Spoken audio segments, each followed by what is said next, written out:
Good afternoon, everyone.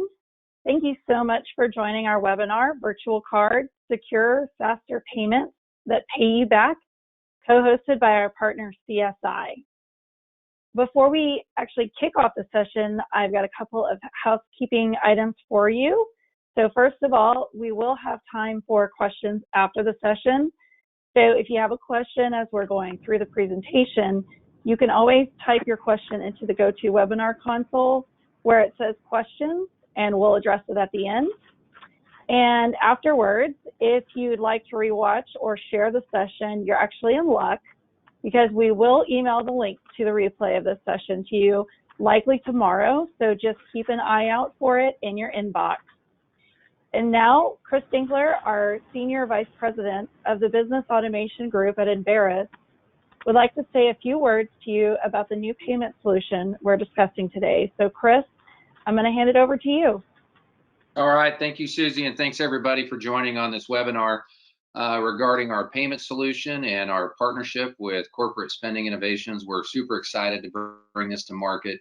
I'll just have a few words, and then I'll be turning it over to Eric Riddle, who is the Senior Vice President and actually Executive Vice President for Corporate Spending Innovations. And so last year, our customers had asked us, we just had a lot of customers ask us about payment solutions and providing a more robust offering that was integrated into OpenInvoice. As many of you know, we have over 50,000 suppliers using our network, and we have over 400 E&P companies using it, and everybody was trying to get more efficient with that. So we went to market, we looked for a partner, we talked to some banks, we talked to a lot of fintechs, we probably talked to over 10 potential providers and partners that do this.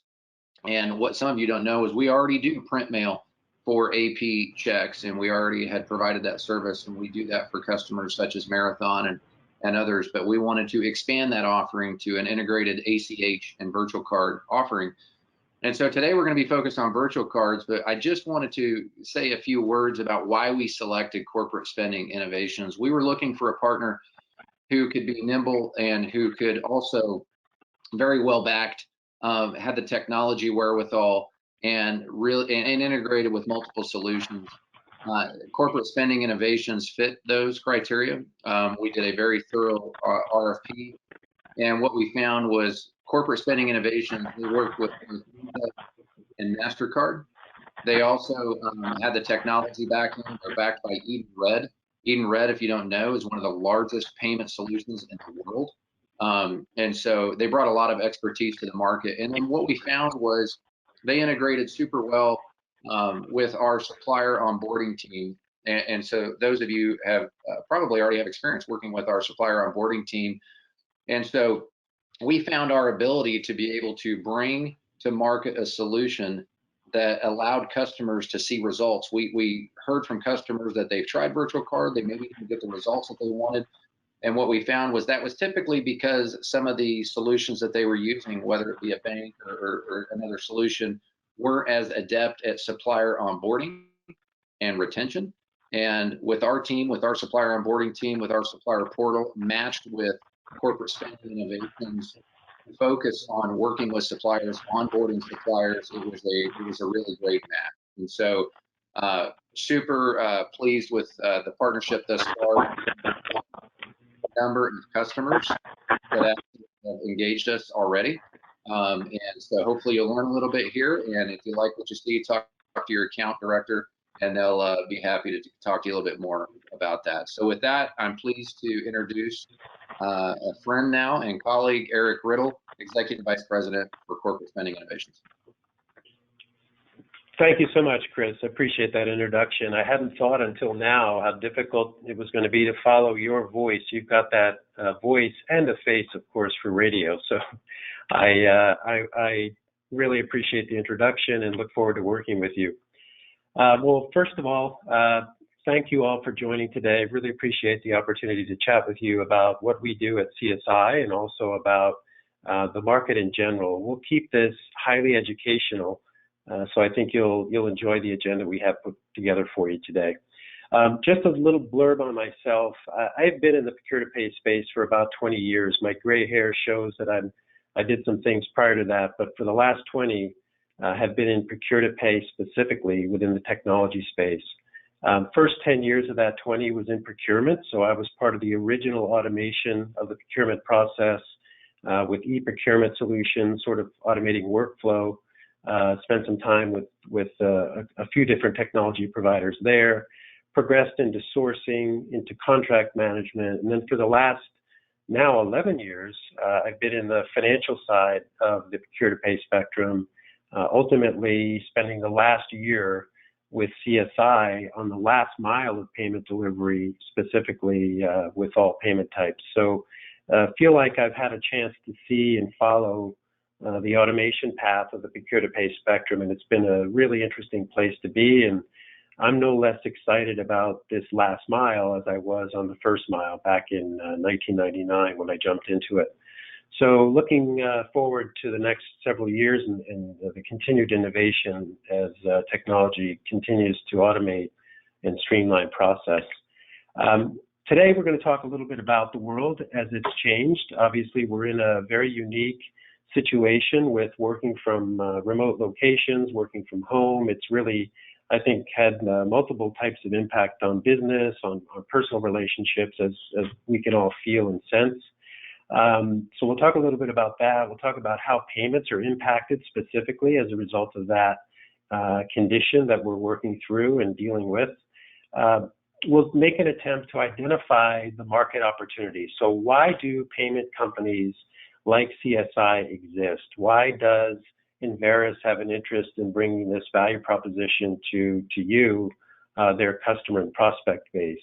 We'll talk a little bit about the solution. What is it? How does it work? What is a virtual card? What are its attributes? Why do suppliers like it or dislike it? We'll talk a little bit about some of the specific program design and program implementation elements, maybe try and give you some food for thought as to why, if you've tried this in the past, it may not have worked or has not worked to your satisfaction. So we've got a really clear view on what it takes to be successful in architecting dramatic results for a payment program. And then finally, we'll talk about what it takes to get started, and we'll handle some Q&A if there are any. So let's jump into the moving forward. Just a little bit about CSI. Chris alluded to it. We are a company that's been around for quite some time. We've been in business for nearly 30 years. We are operated and regulated similar to a bank in the sense that we are PCI compliant. We operate within procurement card standards. We are SOC 1 and SOC 2 Type 2 compliant. We are HIPAA compliant.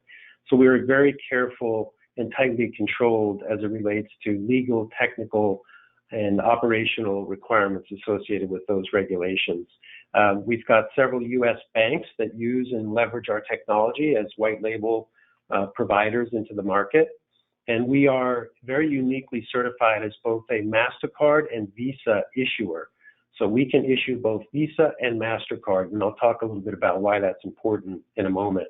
As Chris also mentioned, we are a wholly owned subsidiary of Edenred. Edenred is a publicly traded leader in transaction processing, mainly payments. They're really a giant fintech, about $2 billion in overall revenues. So we are not venture-backed or privately funded. We went through that transaction sometime last year. And then finally, we've got over 11,000 corporate customers, about 3,500 integrated payment programs, similar to what we're talking about today. We've got some very large customers that operate in excess of $1 billion per year on card. So processing card payments in excess of $1 billion per year. Pretty significant. So talking a little bit about the world that we're in today, I mean, it's just so unusual. It's changed things in so many ways. I can see many positive influences that these changes have made into my life personally. Hopefully you can see some of the positives as well. But the reality is it's forced us to have to do business in a different way. It's having us forced to do business in a distributed environment. And if you're of an organization, as an example, that is still printing, mailing, and distributing checks yourselves, you realize that someone may need to go into the office either at night or when traffic slows down or under some circumstances and actually handle that aspect of your accounts payable. But as we say, this too shall pass, but in the interim, we really need to think about how we're going to do things differently. So it's really forcing us to look at changing payment processes, things that we can do differently, operating in a distributed environment, as I mentioned earlier. How do we process formally check paid vendors, given the security challenges of this distributed environment? Are there things that we can overcome, things that we should be talking about in order to bring some semblance of order to that situation? So that's sort of the backdrop of what we're dealing with, and we'll make sure to weave that in as we talk about the solution going forward. So I'd like to start first with defining the market opportunity as follows.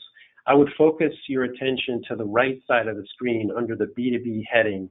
In the US, and this is outside of energy and oil and gas, but essentially the total B2B payment volumes between buyer and sellers tops $120 trillion per year globally.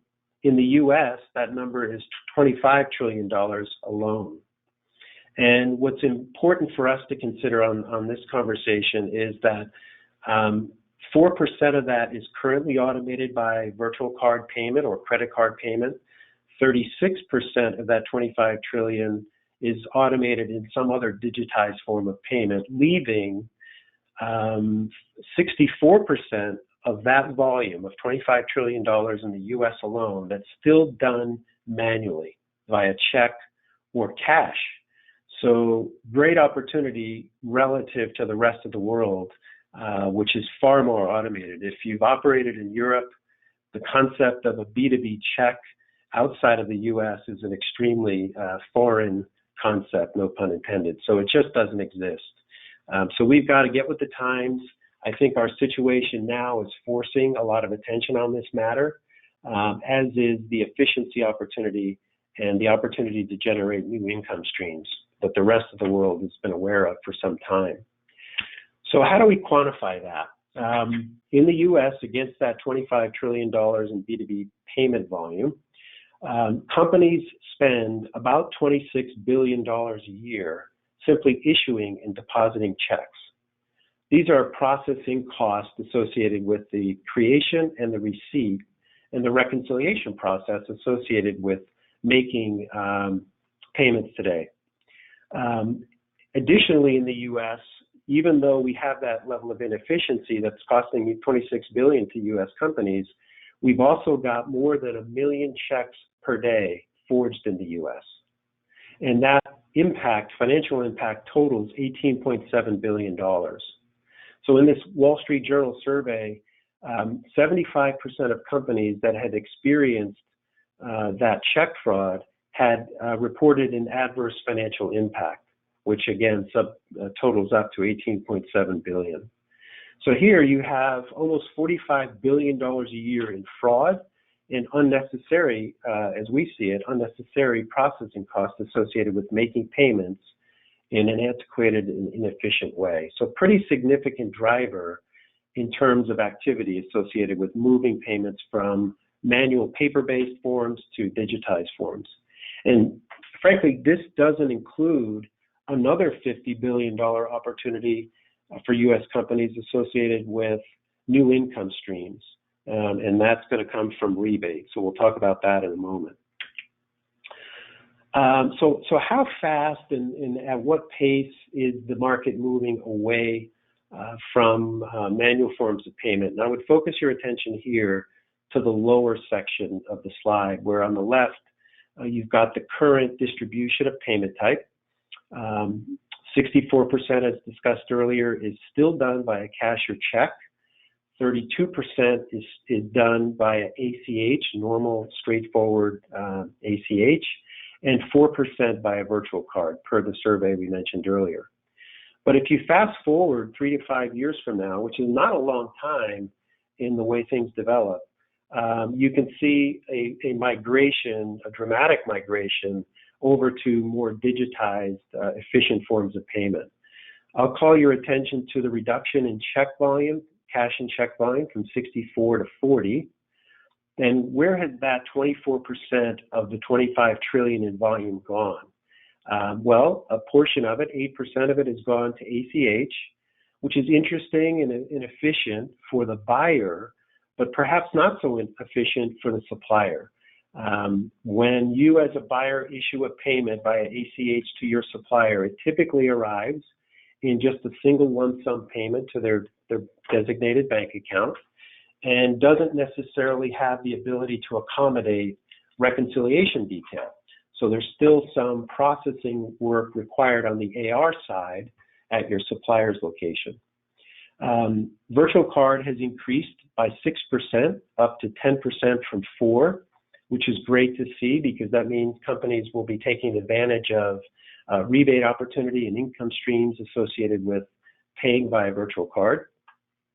And then there's a new entrance of what's called enhanced ACH. These are private network payments that are electronic in nature, similar to an ACH payment, but also include some data, a data file, or they're also called a data-rich payment. So the payment comes with reconciliation detail so that the supplier has a more efficient reconciliation process. So it's a pretty rapid transition. It's happening quickly, motivated by that $45 billion in fraud and inefficiency, as well as the income opportunity associated with rebate on virtual cards as a form of payment. So what is the lift? What does the lift look like to make that migration to an electronic form of payment? This was a really interesting study that I found hit close to home for me because of my exposure to this procure-to-pay process, especially from a technology perspective. Of all the big rocks, if you will, or the big components of the procure-to-pay spectrum, payment processing, if I can direct your attention over to the very right, was the most automatable section of the procure-to-pay spectrum as opposed to any other. So the way I look at this is the payment process is mostly, if not completely automatable, with relatively light lift from a manual perspective. So a lot of this inefficiency and this expense and fraud risk and that can be automated, which is one of the most effectively automated pieces of the overall procure-to-pay. So relatively light lift with significant impact.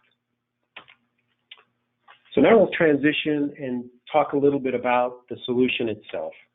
And I'm not going to go into a lot of detail on process and technology on today's call. This is really just educating you on the business condition that we'd like you to think about. But essentially, the world becomes as follows. Via either an integration with your ERP system or OpenInvoice, you'll send a payment file. So essentially, which vendors are being paid, what's the maturing due date, how much are you paying them, and by vendor code, vendor recognition, we can assess and direct the payment in any of 3 payment forms that have been designated. Either virtual card, if the vendor is accepting of virtual cards, ACH, if that's the preferred method of payment delivery or payment receipt for that matter, and then finally, as a last resort, check. So again, we have the ability to automate the optimization process of how vendors are paid so as to either optimize income or optimize lowest cost. So it's a fairly streamlined process. You can have a second set of workflows in there. So if you're used to managing managing cash flow by deciding when to drop a check into the mail, or you'd like to have 2 or 3 authorities view payments before they're received, we can automate that process as a part of our platform. So you can do it in the ERP, you can do it in the invoice automation platform, OpenInvoice if you'd like, or you can do it via the CSI platform. On the other end of the spectrum, you never even have to log into CSI. You can have it all happen in an automated way, but those rules and that setup is determined at the point of the program design and program implementation. So at a high level, send us a payment file, we'll process it, and then we'll distribute payment to the suppliers according to the payment type that's designated. Pretty straightforward process.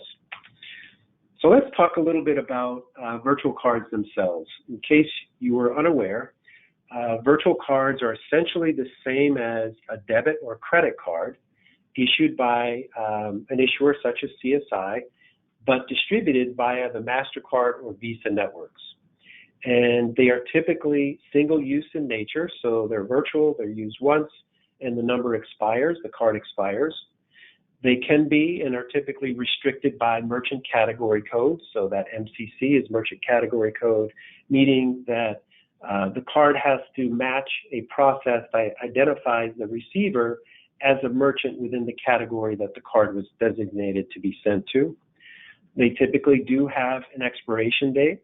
It's typically much shorter term, not like when you receive a new Visa or MasterCard in the mail that's good for the next 4 years. These are typically good for 30 to 45 days or less. And they finally are typically issued and designated with a specific amount relative to the statement that's being paid and the invoice sum that's being paid. So similar to a check, but virtual, completely virtual in nature, much more secure, much safer, and very controllable, as we'll talk about in a moment. So you might be thinking, don't suppliers pay a fee to accept a credit card as a form of payment? Well, the fact is that yes, they do, but we'll talk in a moment about the offsetting value proposition. The first thing I'd like to point out before we get there, though, is that there is a difference between buyers' perception of the supplier's willingness to accept a card versus the supplier's reality. This is something that CSI has become expert at. We really understand the supplier community, the supplier emotion. We've done surveys. We understand why suppliers accept or don't accept. We understand how to position with a supplier to maximize acceptance. So there's a lot of science and art behind this. But in this study that was done some time ago, there's a recent study that showed something very similar to this. So we're still using this depiction. Buyers perceive that they have a relatively low degree of control over acceptance. 63% of buyers surveyed suggested that they didn't have much control over whether or not a supplier accepted a virtual card as a method of payment. That said, the likelihood that most suppliers said that they accept the card is 82%, said that yes, they would accept the card if their buyer asked them to. So the reality is, this isn't something necessarily that we're fighting. This is not the battle we fight. We will introduce virtual card to suppliers that have already made the decision to accept it. So when we implement these programs, we aren't signing up suppliers, generally speaking, to take a virtual card for the first time. We're usually leveraging the fact that they've already made that business decision for themselves. So it's important to recognize that, yes, there is a fee to the supplier, but there's offsetting value. So what does that value look like? From a buyer's perspective, typically to be able to automate payment away from check and away from manual forms of payment, there are lower processing costs on the buyer's side. This was identified as part of that $26 billion per year. Usually there's new cash flow associated with this because when the vendor chooses to accept a virtual card as a method of payment, it creates an interchange fee, and the interchange fee is then distributed, a portion of which is distributed back to the buyers and becomes new net income stream or new cash flow streams. Paying suppliers in this way offers a relatively easy vendor onboarding experience. KYC process, payment receiving process is predetermined when a supplier is accepting the card network. So there's no bank account setup and that sort of thing. It's been done already as a result of them joining the networks.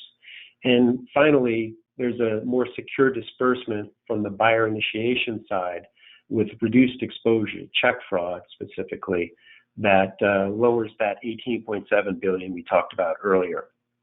So what about the vendor side? Why does the vendor choose to accept virtual card as a form of payment? Well, the payment can be received faster and settled faster in their bank account faster.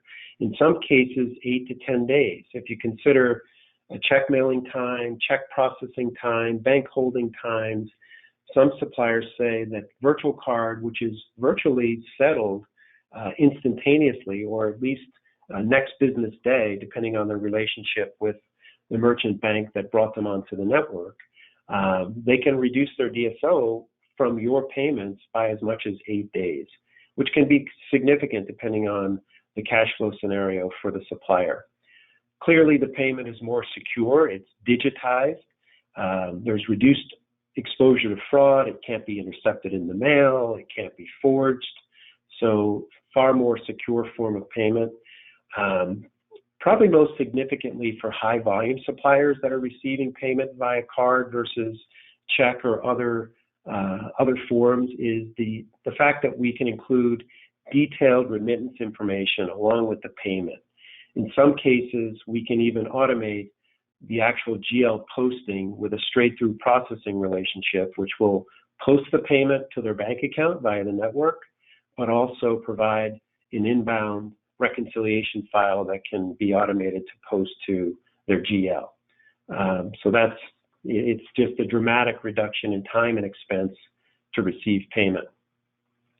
And then finally, depending on the program design that we might work out with you as a buyer, we have several clients that have offered a preferred vendor status for those vendors that accept virtual card as a form of payment because of the benefits on the security side for both buyer and supplier and the efficiency associated with an electronic form of payment for both buyer and supplier.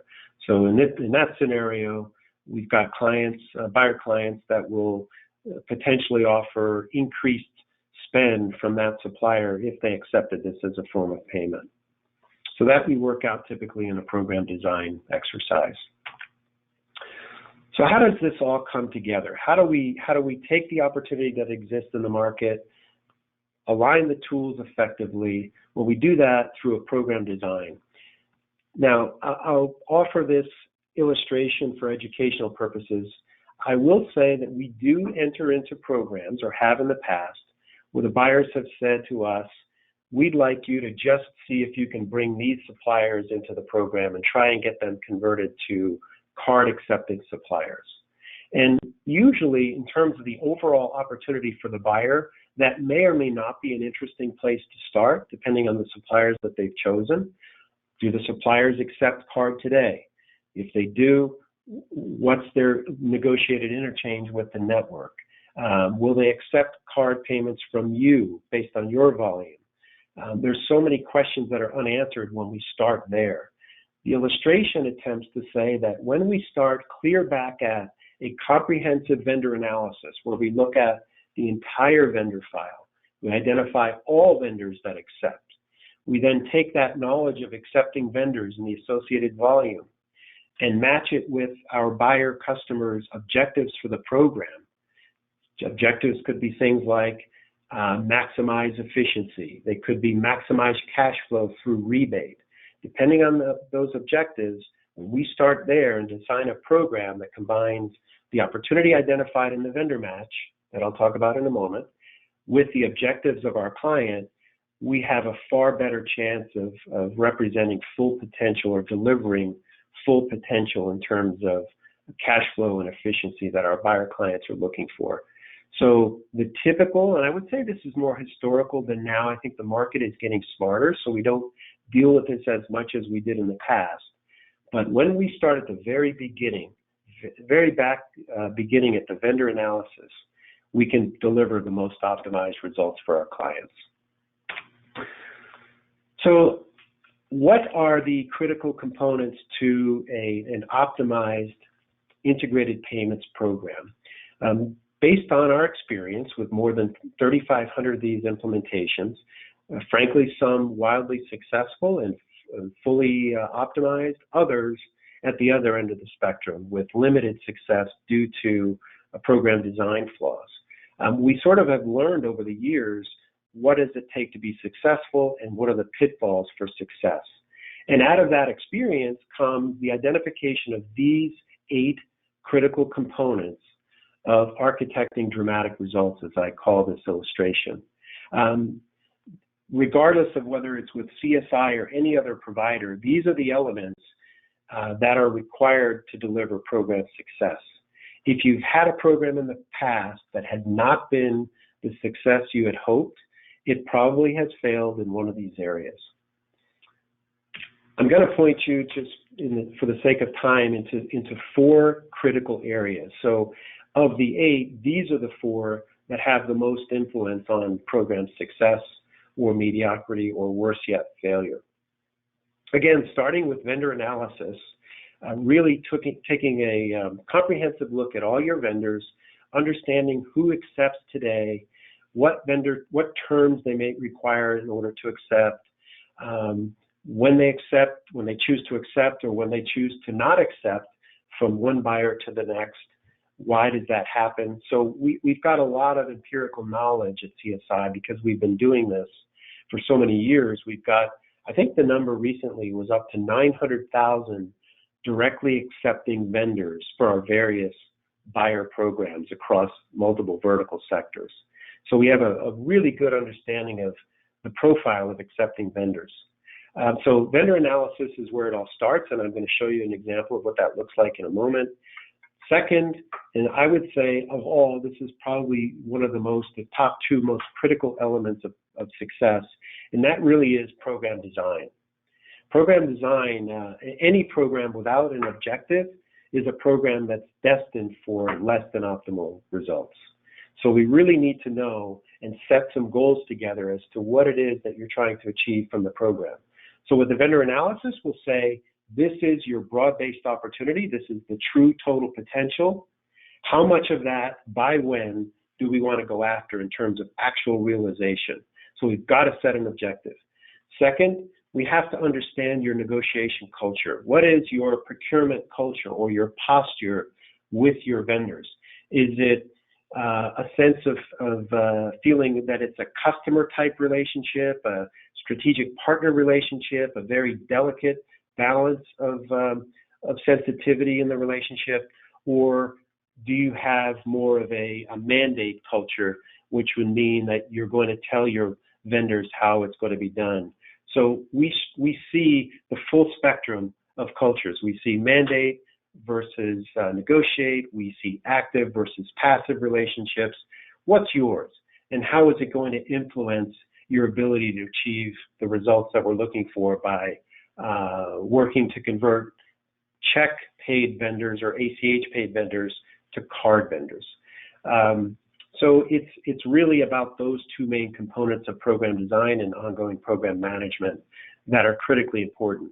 The question that we're answering here is, what will you say if your vendor says no? What's your response? Do we go away, pack up the tent and leave, or do we offer some additional offsetting value? That should all be understood in the beginning. And if you've had a program and it's failed in the past, it's probably failed for that reason. And then finally, over to the top left, talking about vendor enablement, we do, as Chris mentioned, combine efforts with the supplier onboarding team with Enverus, and we compare expertise, we combine expertise, and we put together a vendor outreach, vendor enablement program that will be second to none. In terms of technology and integration, another critical component, ease of integration, file mapping to be able to extract an effective payment file and digest it into the CSI platform is a core competency of ours. We integrate with more than, or accept, I would say, either integrate via pure true API, which is a binary exchange of data, or secure file transfer. We integrate, or SFTP, with more than 150 ERP systems across the platform, and that grows every day. So we are really good at extracting vendor file, mapping it, and posting it into our solution in a really efficient way. So this is not a heavy lift for implementation. So those are the 8 components, and those last 4 are those that are most critical to consider as you think about this program. So I won't spend a lot of time on this. I know it's a bit of an eye chart, but I just wanted to sort of identify how CSI looks at vendors, why it's so critically important for us to do a vendor match.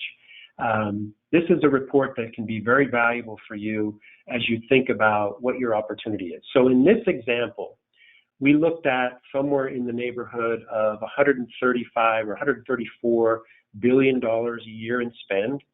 We identified how much of that spend CSI currently is paying with other clients. So in this example, there's about $26 billion of that, 26 million in volume that's being paid currently, firsthand knowledge to suppliers on the CSI platform today. And then we go into what we call the match process. So the way the match process works is we ingest your vendor file. We then run it against our known vendor list to identify the 26 million that I just spoke about. We then match your vendor list against Visa's database as well as MasterCard's database of accepting vendors. So not only do we match it against our own internal list of vendors that accept, we also have access as a dual issuer to both of the main networks to see if these vendors might be accepting virtual card payments from someone else. And that is an algorithmic matching process. As you would imagine, companies can be identified and listed in various ERP systems as different names. So ABC Company might be ABC Limited to MasterCard or ABC Enterprises to Visa. So we've got to look at things beyond the name. We look at name, we look at address. If we can get it, we'll look at TIN number or FAIN number. But the match process is inexact. So for that reason, we talk about a low and a high range, or now we call it a base or an upside range. So in this example, in addition to the 26 billion that we have known in terms of suppliers that we currently pay, there's another 7 or 8 million that we think we can pay via card versus based on the analysis we've done with Visa and MasterCard. And the very upside of things, we potentially can get this volume up to 37 million if we consider the higher risk matches, those matches that were not as certain as in the low range opportunity. So just a high level depiction of what we look at. It's a great way for us to estimate value for you based on the amount of spend we can capture by shifting the payment volume to card accepting vendors. So how do we then take that information and make it actionable? Well, we do it through a program design. And this is one illustration that we commonly use in program design. We'll offer some strategies based on experience on how to penetrate deeper into that higher range or that upside of opportunity. So essentially what we've done here is we will have taken the CSI confirmed vendors and their spend, and we will have plotted them into this 9-box that on the vertical axis positions vendors in 9 different phases based on value to you, the customer. So typically volume would be the value driver here. So the higher the volume that we can pay on card, the higher the income opportunity and reduction in processing expense follows along. On the horizontal axis is a plotting of the propensity for the supplier to accept card as a form of payment. So obviously the CSI confirmed recent firsthand knowledge that vendors accept would be posted further to the right in this 9-box analysis. So all of the vendors that accept, in this example, this might be one way to depict for a client. Everything that's in the far right, boxes 1, 2, and 5, would consider to be a mandate approach, meaning, hello, Mr. Vendor, Mr. Supplier, we understand that you accept credit card as a form of payment. From March 1st forward, we'll be paying you via virtual credit card. Please give us a remittance email address for us to send the card payment to along with reconciliation data. That's because we know they accept today. There's no reason why they shouldn't. The rest, though, in boxes 3, 4, 6, and 7, still represent high value to you as the buyer, but have a lower propensity to accept card. These may require some additional value proposition that we have to discuss. So examples of that might be, would you as a buyer on a 60-day net payment term to your supplier be willing to pay 10 days early or 15 days early if it meant driving a 1% rate on return for that cash? And 10 days rate of return at 1% is 3% per month, annualized 36% APR on that use of cash. So we'd like to have that negotiation posture built first before we have the outreach to the supplier, so that we know what our negotiation position is. And we do this together. We design this together. Things that go into consideration here would be, what's your relationship with the vendor? What's your negotiation culture typically? Is it a sole source vendor that we're dealing with, or is it something that we can source elsewhere if the vendor says no? So a lot of discussion would happen on these high value to you suppliers that have a lower propensity to accept. It's a critical exercise, and I'd say this is one or two in terms of the reasons why programs fail. Failure to have this discussion before and have a cogent story before we go out and speak with the supplier about a change in the method of payment. So it's really a fun exercise. We would typically fill in how many vendors and what's the associated spend with each of these boxes, and the boxes are sized based on our ability to reach those vendors and have this discussion. If we can do more, we'll do less phases. If we can do less, we'll do, each box can equal one phase, 1 month in terms of timing. So we've talked a lot here. How do we get started? Well, we can rapidly set things up. The implementation time frame is fairly quick.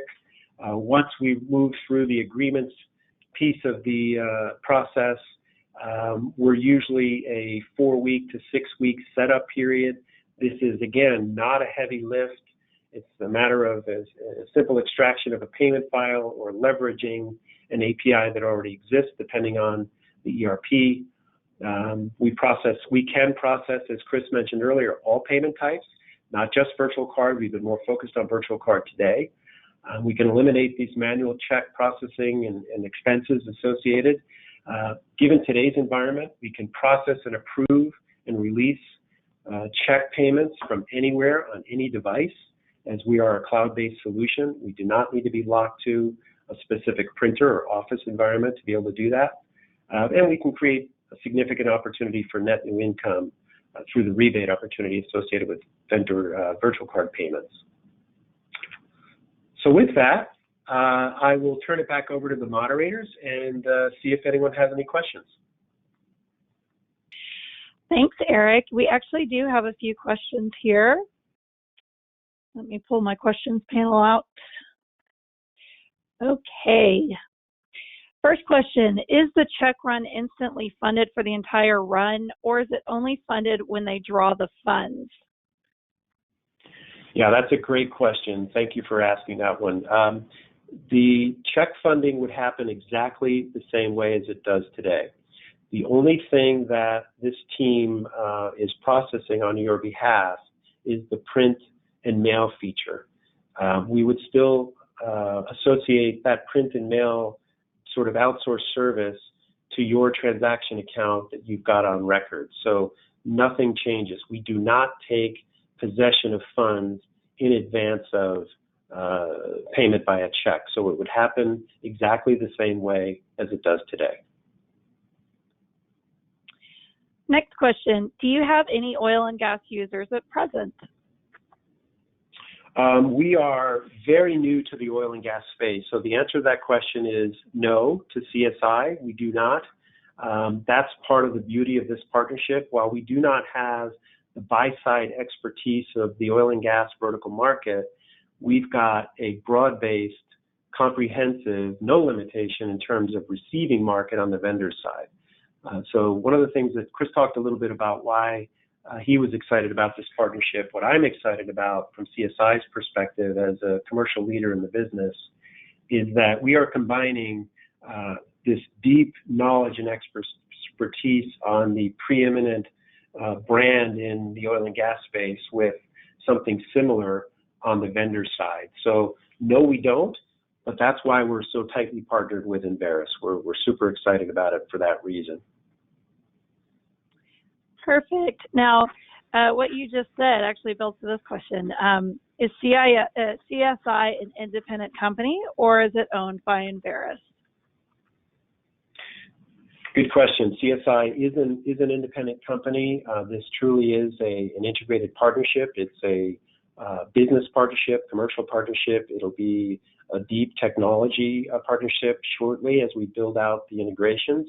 But we are a separate and distinct entity. CSI, as mentioned earlier, is a wholly owned subsidiary of Edenred. Edenred is a France-based fintech, publicly listed, traded on the CAC, which is the French equivalent of the New York Stock Exchange, and is about $2 billion per year in revenue. So we are a smaller division within a much larger global fintech. Perfect, thanks. Is this integrated with OGSys at present?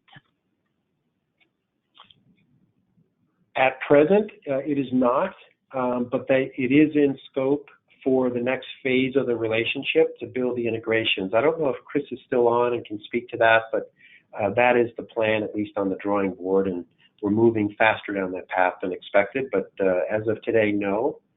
Chris, do you want to add anything to that, or can you? Chris actually had to jump.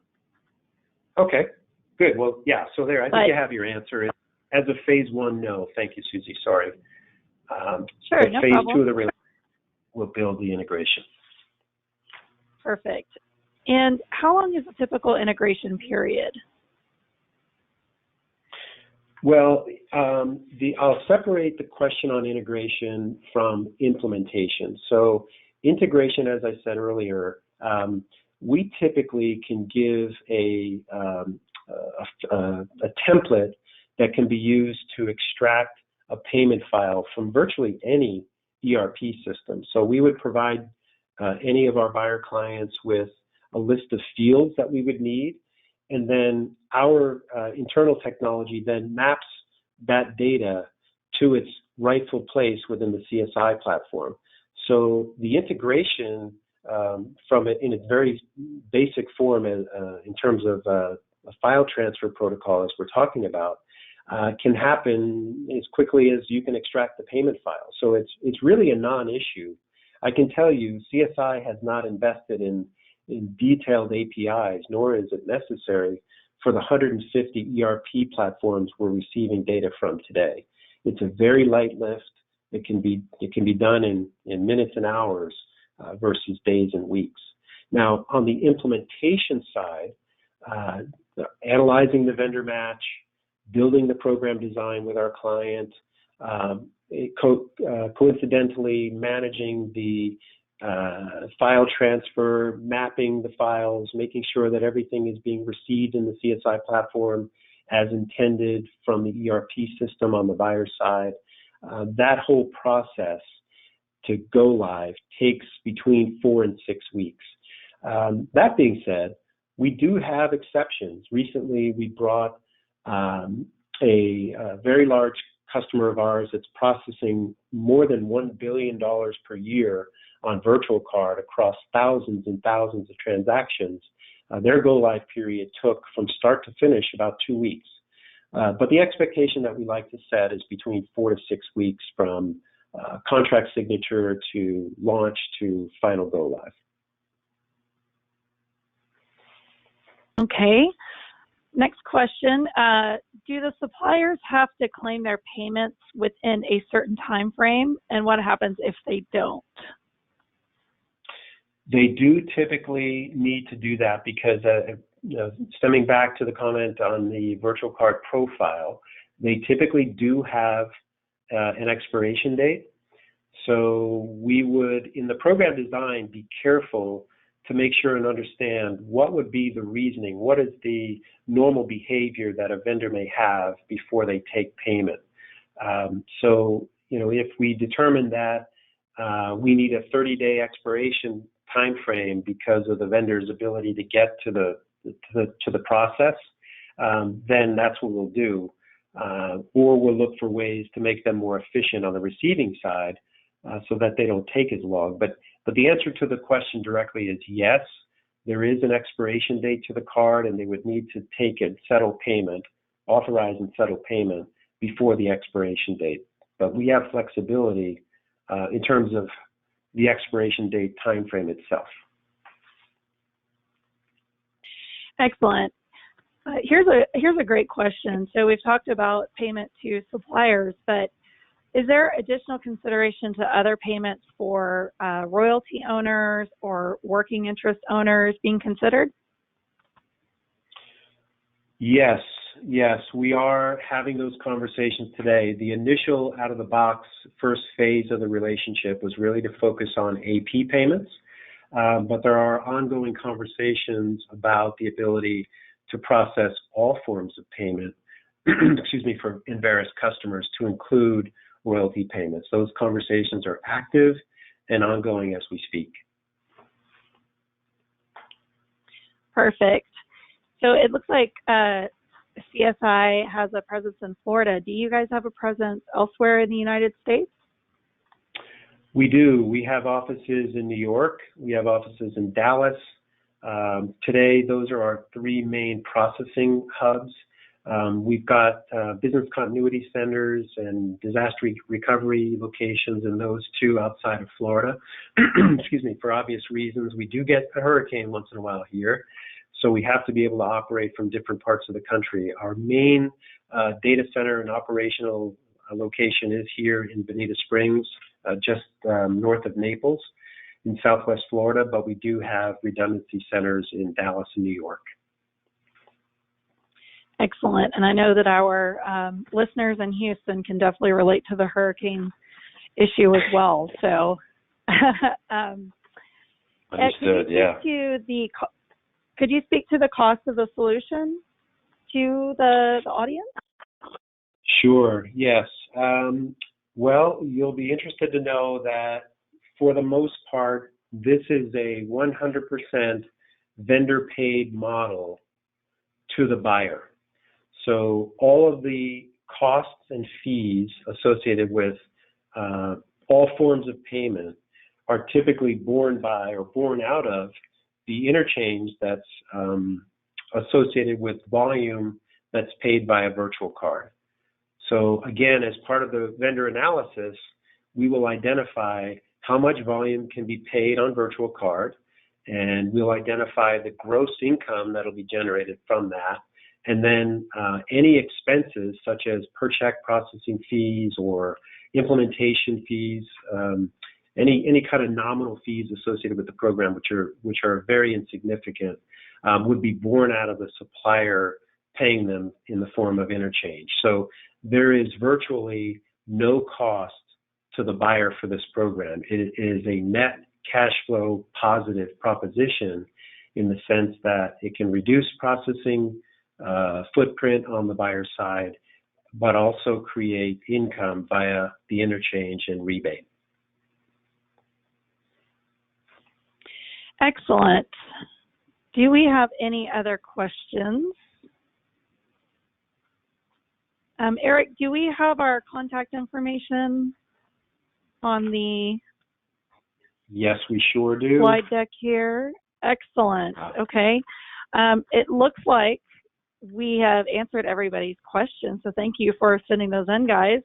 And if you would like to have a conversation about virtual cards and investigate this a little bit more and automating your accounts payable processes, this is how you can reach us. You can either email us at businessdevelopment@enverus.com, or you can call us at the number listed here on the slide. And other than that, Eric, thank you so much today, and thank you all for attending.